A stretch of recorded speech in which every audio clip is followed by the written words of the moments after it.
这道菜呢是我们重庆江湖菜的鼻祖，璧山的来凤鱼，是我找当地的一个非遗的好朋友手把手的教的。这道菜你不学你就亏大了。胖头鱼在当地叫花鲢，这个鱼的处理也是至关重要，因为这道菜是连骨头带肉都能够入断，哪怕是你的刀工稍微的差了一点点，都不会影响这道菜的味道和口感。轻轻松松，腌鱼很重要。盐的渗透压会让鱼肉释放出那些腥膻不好的味道。料酒放盐，咸鱼淡肉，口味比咱们一般的肉重一点点，轻松的一焯拌。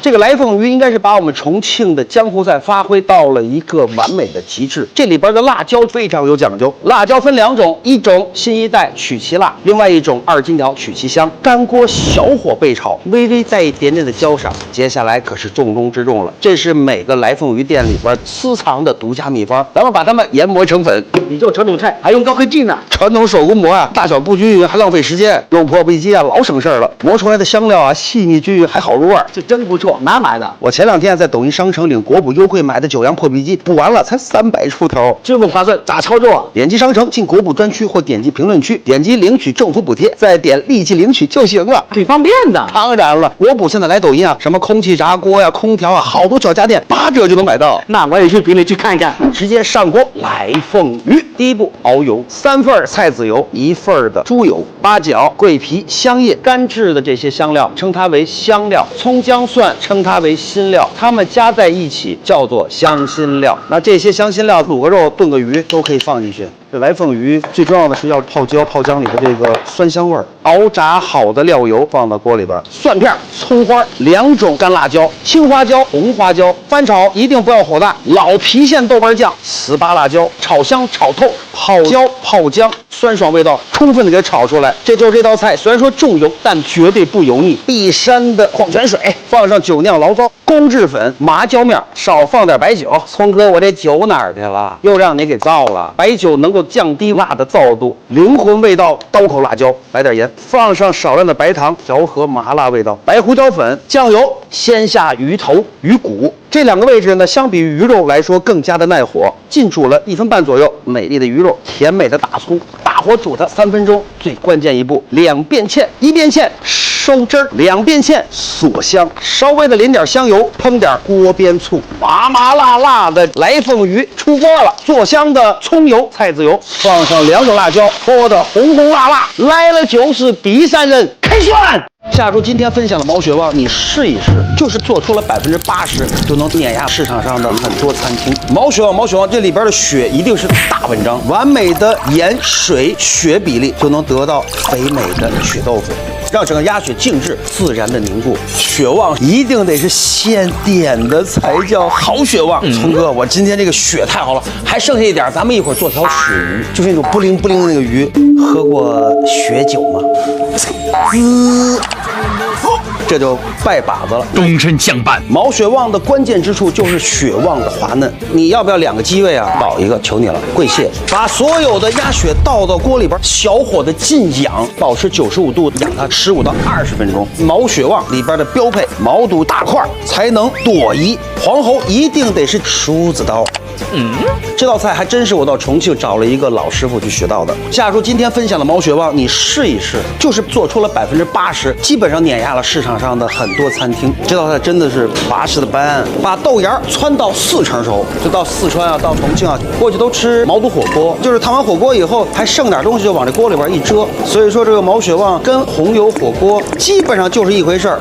汆烫毛肚7上8下，去掉腥膻味道，快炒。青蒜苗、干辣椒段，放蒜蓉、黄豆芽，稍微撒点毛盐。这道菜吃的就是一个江湖的霸气。腌好的鳝鱼爆香，这样的话呢，可以让鳝鱼你去哪儿快速的收缩。这真是一个跟时间赛跑的菜。浓香土炸老菜籽油、牛油、葱姜蒜3香，酒泡过的2荆条，炒到有一点点的偷油婆的颜色。下周提问了啊，偷油婆它到底是一种什么东西？这还真是很多人都不知道的一种小动物。放上咱们自己炒的火锅底料，香不香？香。牛肉高汤冲到锅里，花雕酒、酱油、麻辣味道，它一定要靠着一个它去综合它的味道。它是什么？咱们评论区里再交流一下。快煮3分钟，毛血旺的食材往锅里边一丢，肥美的鸭血不能有蜂窝洞孔。毛血旺现点的鸭血才是灵魂所在。华灯初上，在嘉陵江边上，看着这波涛汹涌的江水，点上这么一份毛血旺，那绝对是人间大幸。清算一烫出锅，朝天门外烩两江，就是挑夫约棒棒，刨人临江失手艺，红汤妙烹绝育肠，麻辣鲜香毛血旺，环宇饕客口腹爽。这道菜我真是轻易不敢做，它是对火候手法的一个极度的严苛要求。经典的山东菜空心琉璃丸子，这里边讲究和面的功、油炸的功。面粉1斤，边淋浇开水，边去快速搅动，把这个面由生到熟。哎呦，聪哥一参与啊，这菜不一定能做成。经过了这种快速的搅动，能让面有劲儿，搅得光滑细腻，面不烫手了。蛋黄和面粉搅融在一起，这道空心琉璃丸子很重要的成败就在这油温的掌控。勺子蘸点水，手挤丸子。这道菜我真是轻易不敢做，它是对火候手法的一个极度的严苛要求，一定得让锅转起来。标准的琉璃空心丸子，咱们是要经过3次油炸，丸子已经呈现出了象牙黄色，油温升到180度的时候2遍复炸，丸子会快速的挤压出肚子里边多余的面团。我感觉咱们还得再来一波，吐的不是很厉害，这会儿不吐就吹了。这个稀度可以，聪哥，咱还是第一遍油没控制好，再来一份。真是传承了这么多年不容易，没有谁能随便成功。阿聪不行，这锅还是没吐，给我再盛上一份面，太麻烦了。他们选菜的时候根本不知道这菜得有多挑战，非遗就是非遗，很少有像我这么较真儿的哈。再来，打不死的下厨，也有的吐，有的没吐，有失败了，唉。今儿个就下班吧，明儿再捣鼓这个，我把这2锅炸了。一会儿每人回家打包，拿回家拌点白糖，明儿当早点吃。又一锅，昨儿干了一天，今天我从7点半开始琢磨它，我太难了。通过这么一个非遗，对我们这些行业前辈表示崇高的敬意。第一遍油温140度，让它逐步的形成一个硬壳，捞出来以后提升油温170度，马上降低油温，外边的硬壳不会上色太快，把这里边多余的面团都吐出来以后，空心的球就有了。我终于成功了，我给破解了这道菜。不，就成功了，扫水了，这洒水了。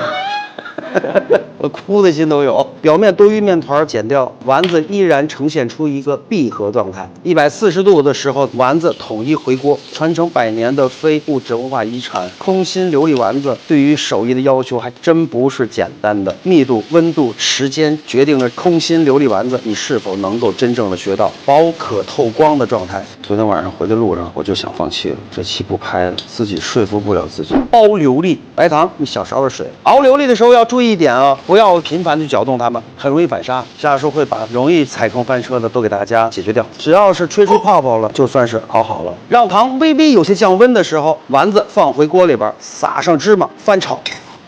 这个空心丸子在我们很多地方都有做，有些地方是往里边放了各种的肉馅儿，也有是像我们今天做的这种甜食一样。不管它是什么，都代表着一个时间段的一个文化传承，一个历史的沉淀。培训。不懂历史的话，做不出好菜来。今天让你尝尝特别下饭的土匪猪肝。为什么叫土匪猪肝啊？知道吗？土匪才是。过去啊，在咱们湘西地区呢，有一种土特产就是土匪，现在的词儿叫做犯罪嫌疑人。猪肝其实对我们身体补益呢是有非常多的好处，偶尔吃一吃能够让我们的饮食更均衡。简单的抓捏也就是2分钟左右，更加的滑嫩了，就像是我这将近50的小脸蛋儿一样。说这句话我自己都想吐。猪肝补血大家都知道，但是这个血水的血越少越好，简单的腌制就可以。现在就已经来到了聚义分赃堂，先干为敬。走你！李鸿章曾经作为两广总督，品尝到了更多的岭南那种海鲜。还有一个呢，就是他把他的弟弟啊偷偷摸摸给派到江南，然后他离开江南的时候呢，就带走了当地的名厨。所以说呢，两广的味道、江南的味道，再加上我们湖南本土的一些传统饮食，就成就了今天的湘菜。上锅，土匪猪肝。说到土匪，下书瞬间，天王盖地虎。摸哈摸哈，谁能没有家？脸红什么？怎么又黄了？又涂一层。稍微的少放点底油。五花肉薄片借油增香，肉有些抽味的时候放姜、放蒜、放葱。香菜的灵魂3种味儿：剁椒、黄贡椒，还有一个就是我们辣妹子辣，各种酱料炒匀炒透，炒出香味儿。开始正式的调味儿：花雕酒、酱油、老抽，来点蚝油，增鲜，白糖、胡椒粉，保持一个旺火快炒。酱汁已经淡淡的粘稠状态的时候，小米辣、青蒜苗，哎，这就是香菜的应该有的状态了。炒香菜基本上出一个菜，这厨房就待不下人了。青蒜叶子、猪肝正式登场，就保持一个最大火力的旺火爆炒，锁住猪肝最鲜嫩的一抹味。你的刀顶到我后脖子上了，猪肝由生到熟只需要20秒。上。